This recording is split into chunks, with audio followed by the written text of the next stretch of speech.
Pasensya na guys, natagalan ako. Sobrang traffic lang kasi.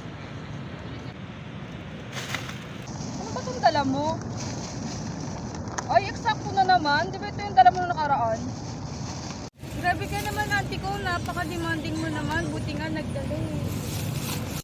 Akin na nga yan. Ako na lang kakain ito. Pagusto ko to eh. Ops, huwag na kayo mag-away. Mag-review na lang tayo. Ayaw nga pala, malapit na exam sa PE. Buti na lang may dala akong reviewer dito. Kayo lang. Ay, oo nga pala. Ibang school ka nga pala, no? Anyways, question and answer na lang tayo about sa anatomy na napag-aralan natin last week. So, simula tayo sa organ system. What are the 4 major organ system integumentary? Ako, te. Yes, te? Skin, hair, and sweat glands and nails. Ay, nag-review to. Feeling ko nga. Ako naman magtatanong. So, how about the 4 major organs in skeleton? Dali naman yan. Lala, nagbabawi. So the 4 major organs in skeleton are bones, cartilage, associated ligaments, and bone marrow. Sus, puro na lang kayo review. Tara, maglaro tayo. Tara, dating gawin. Tara! Ay!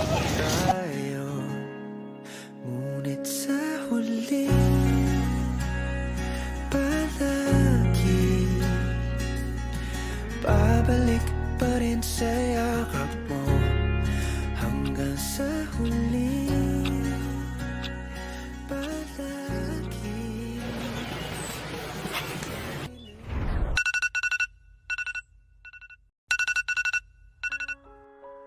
Guys, nai-miss ko na yung mga kaibigan ko. Bakit pa kasi ako nag-online class? Kaya lang naman ako nag-online class kasi gibit na pamilya ko. Ayoko na makidagdag sa gastusin nila.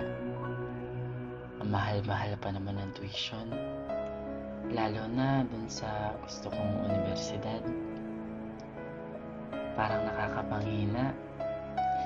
Nai-miss ko yung mga nakasanayan ko dati. Yung nagja-jogging kami araw-araw kasama ng mga kaibigan ko. Kaso, parang naaapektuhan na. Yes, bahala na.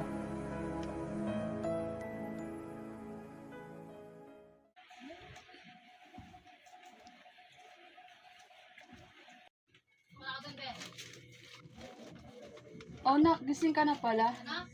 Oh, may sinaing na ako dyan. Kumain ka na lang. Diba may online class ka pa? Sige ma, mamaya na lang. May online class pa kasi ako, hanggang gabi pa kasi to. Ah, ganun ba, nak? Sige.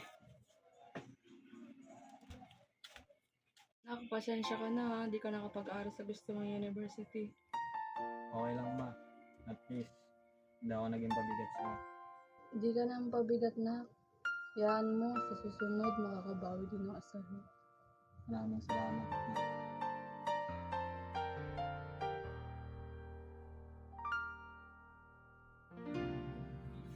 Tara na nga, tama ng drama, kumain na lang tayo.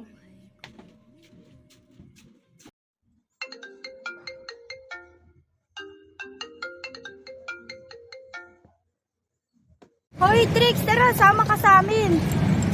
Hindi ako pwede ngayon eh. May klase kasi ako. Ay, ganun ba? Sige, sa susunod na lang.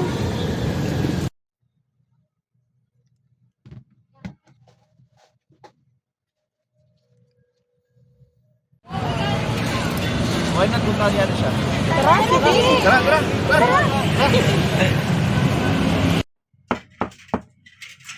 Nak, tingnan mo nga doon, may kumakatok.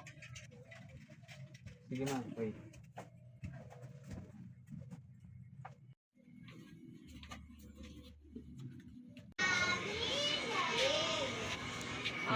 Surprise! Alam namin lukod na lukod ka kasi hindi ka nakakalabas ng bahay niyo. Kaya pinuntahan ka namin. Since nandito na kami na bahala sa foods mo. Lahat ng gusto mo, bibilhin namin. Grabe, nagabala pa kayo. Ay, nak, may mga bisita ka pala. Papasukin mo na sila dito. Paano ba yan? Pasok na daw tayo.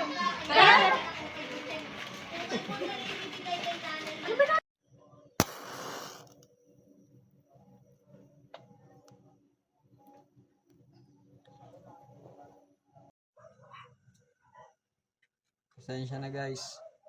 Medyo magulo. Dating kasi kaming kuryente. Mukha ba? Okay lang? Sanay kami sa init. Ba't nyo nga pala naisipang pumunta dito? Di ba ikaw nagaya? Ikaw bumili ng pagkain. Alabot ako, di ba ikaw sabi mo lahat ng gusto niya bibilin mo? Di ba? Siya yun, Oo di ba? nga, ako na naman nakikita. Ikaw yun eh. Ikaw kaya yun. Trix, balita ko hindi ka na daw nakakapag-jogging ha. Sabi kasi ng nanay mo, palagi ka na lang daw nandito sa loob ng bahay.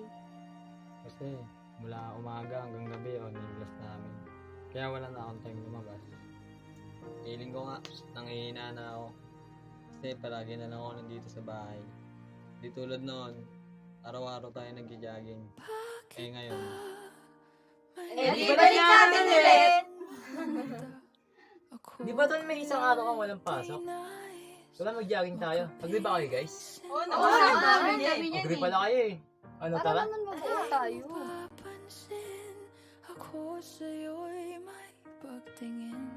Sana ang tinig ko'y Minsan, sa buhay natin, mahalaga rin makasama natin ang mga nakasanayan natin. Minsan, sila rin ang nagtuturo sa atin kung paano pangalagaan ang sarili natin, pati na rin ang ating kalusugan.